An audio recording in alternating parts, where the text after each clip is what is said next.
ইতিমধ্যে বিধানসভাত দাখিল কৰা হৈছে 2024-25 বৰ্ষৰ বাজেট আৰু সংস্কৃত মন্ত্ৰৰে আৰম্ভণি কৰিছিল ভাষণ আৰু এই বাজেটখনক লৈ ইতিমধ্যে ৰাজ্যৰ ভিন্ন প্ৰান্তত বিভিন্ন মহলত ক্ৰিয়া প্ৰতিক্ৰিয়াৰ সৃষ্টি হৈছে সাধাৰণ জনতাৰ পৰা ৰাজনৈতিক নেতাসকললৈকে প্ৰত্যেকেই প্ৰতিক্ৰিয়া প্ৰকাশ কৰিছে আজি এই সম্পৰ্কে আমাৰ লগত উপস্থিত আছে তৃণমূল কংগ্ৰেছৰ অসম পৰিষদৰ সভাপতি ৰিপুন বৰা ডাঙৰীয়া আমি তেখেতৰ পৰা এই মুহূৰ্তত প্ৰতিক্ৰিয়া লৈ যত্ন কৰিম আপোনাক অনুষ্ঠানলৈ স্বাগতম জনাইছোঁ আৰু এই ধন্যবাদ না বাজেটটো একদম স্পষ্ট কথা এই বাজেটখন হৈছে কেৱল কেনেকৈ নিৰ্বাচনত জয়লাভ কৰি শাসনৰ গাদীত আকৌ বহি থাকিব পাৰি বিজেপি সেইটো লক্ষ্যৰে এই বাজেটখন কৰা হৈছে আৰু সেইকাৰণে বাজেটত গোটেই ৰাইজৰ উন্নয়নটো পিছুৱাই থোৱা হৈছে অসমখনৰ সামগ্ৰিক বিকাশ বাজেটত গৌণ হৈ পৰিছে মুখ্য হৈ পৰিছে কেৱল হিতাধিকাৰী সৃষ্টি কৰিব লাগে মানুহক সন্তুষ্ট কৰি ৰাখিব লাগে আৰু তাৰ পৰা মানুহৰ পৰা ভোট ল'ব লাগে গতিকে সেইকাৰণে এতিয়া গোটেই বাজেটৰ যদি আপুনি চাই যে 1,43,000 কোটি টকা যিটো বাজেটৰ উপাৰ্জন আমদানি তাৰ ভিতৰত 55,000 crore টকা কেৱল হিতাধিকাৰীৰ নামত খৰচ কৰিবলৈ লৈছে এটা বৃহৎ টকা তাতে গুচি যাব তাৰ বিপৰীতে 28,000 কোটি টকা যাব আমাৰ ঋণৰ সুদ পৰিশোধ কৰোঁতে 28,000 কোটি টকা আৰু মোটামুটি 38,000 কোটি টকা যাব দৰমহাত গতিকে এইখিনি টকা গুচি যোৱাৰ পিছত ৰাইজৰ বা অসমখনৰ সামগ্ৰিক বিকাশৰ কাৰণে থাকে মাত্ৰ 23,000 কোটি টকা গতিকে এইখন বাজেট তাৰ পৰাই আপুনি বুজা যাওক যে এইখন বাজেটে অসমৰ ৰাইজৰ কোনো উন্নয়ন নকৰে কেৱল বিজেপিৰ উন্নয়ন কৰিব ৰাইজৰ উন্নয়ন নকৰে সংস্থাপনৰ আপুনি চাওক যে অসমত পঞ্জীভূত নিবনুৱা আছে 1,23 লাখ পঞ্জীভূত নিবনুৱা 1,23 লাখৰ বিপৰীতে যোৱা বছৰো 1 লাখ নিযুক্তিৰ লক্ষ্য লৈছিলে তাৰ ভিতৰত গোটেইখিনি লক্ষ্য পূৰণ নহ'ল আৰু এইবাৰো বাজেটখনত মাত্ৰ 1 লাখ যুৱক যুৱতীৰ নিযুক্তিৰ কথাহে কৈছে গতিকে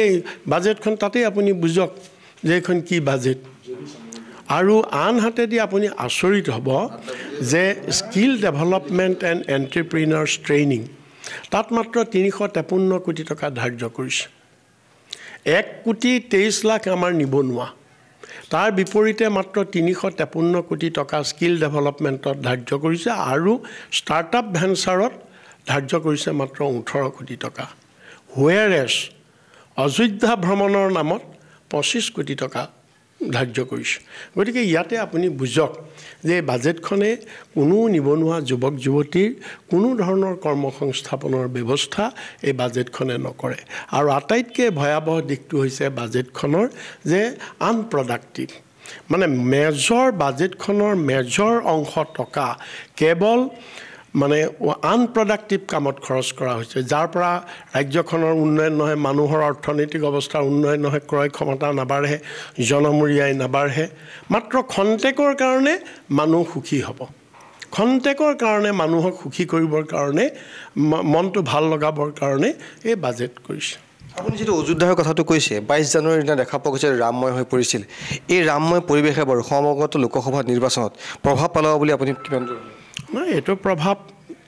এইটোত কোনো ধৰণৰ তেনেকুৱা প্ৰভাৱ নপৰে কাৰণ ইয়াত ৰামৰ কথাটো নহয় চব ঠাইতে আমাৰ মন্দিৰ আছে ইয়াত ৰাম মন্দিৰ তাত হৈছে মন্দিৰলৈ ভাৰতবৰ্ষৰ মানুহ যায়েই আমি সকলো ধৰ্মৰ মানুহ আনকি আপুনি খ্ৰীষ্টান ধৰ্মটো যদি চাই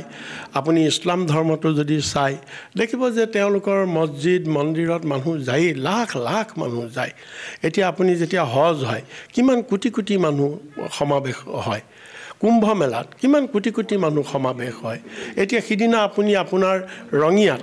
আমাৰ শংকৰ সংঘৰ মিটিং হ'ল কিমান লাখ লাখ মানুহ সমাৱেশ হৈছে এইটো হয় এইটো কোনো ডাঙৰ কথা নহয় কিন্তু সেইটোৱেই বুলি যে ভোটলৈ যে ট্ৰেন্সফাৰ হ'ব সেইটো এতিয়া সিদিনা তাত হিমন্ত বিশ্ব শৰ্মাক আদৰি নিছে ভাষণ দিছে তাৰ অৰ্থ এইটো নহয় যে সেই মানুহবিলাকে হিমন্ত বিশ্ব শৰ্মাক ভোট দিব মন্দিৰ বনাইছে নতুনকৈ মন্দিৰ বনাইছে মানুহে চাবলৈ গৈছে যাবই যেনেকৈ এতিয়া তিৰুপতি মন্দিৰ আপুনি লানি নিছে প্ৰতিদিনে লাখ লাখ মানুহ তিৰুপতি মন্দিৰত দৰ্শন হয় এইটো কোনো ডাঙৰ কথা নহয়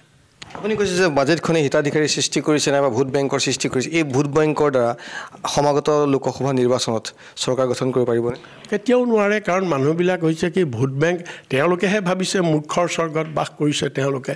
মানুহক সদায় কিনি ল'ব নোৱাৰে আপুনি মানুহক খন্তেকৰ কাৰণে আপুনি মানুহক আপুনি বুৰ্বক বনাব পাৰিব কিন্তু মানে সৰ্বকালৰ কাৰণে আপুনি মানুহক বুৰ্বক বনাব নোৱাৰে আৰু মানুহে এইটো ভালকৈ বুজি পাইছে যে আমাক যে এটা নিচুকনি বঁটা দিছে মানুহৰ আচল নীড কি মানুহৰ আচল নীড কি মানুহৰ আচল নীড হৈছে কৰ্মসংস্থাপন আমাৰ এইটো কি বুলি কয় জীৱন ধাৰণৰ মানদণ্ড উন্নত হ'ব লাগে ঘৰ দুৱাৰ খাবলৈ ভালকৈ পাব লাগে দুবেলা দুসাঁজ এইবিলাক হৈছে মানুহৰ আচল উপাৰ্জন কৰিবলৈ মানুহে সুবিধা পাব লাগে আচল নীড সেইবিলাক কিন্তু এই আঁচনিৰ যোগেদি উপাৰ্জন কৰাৰ সুবিধা নাই ভাওনা কমিটিত দিলে কি উপাৰ্জন হ'ব দিব লাগে আমি দিব নালাগে বুলি কোৱা নাইকিয়া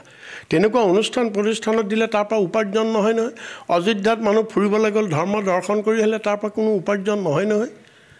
গতিকে উপাৰ্জনমুখী কোনো ধৰণৰ যেতিয়া হেৰি নহ'ব গতিকে তাৰ যোগেদি ৰাজ্যখনৰ কেতিয়াও উন্নয়ন নহয় হয় নিশ্চয়কৈ এই মুহূৰ্তত আমি মন্তব্য আপোনালোকলৈ আগবঢ়ালোঁ পৰৱৰ্তী সময়ত লক্ষণীয় হ'ব এই বাজেটখনে কোন দিশে গতি কৰে নাইবা এই বাজেট কিমান দূৰ ফলপ্ৰসূ হয় সেয়া পৰৱৰ্তী সময়ত লক্ষণীয় হ'ব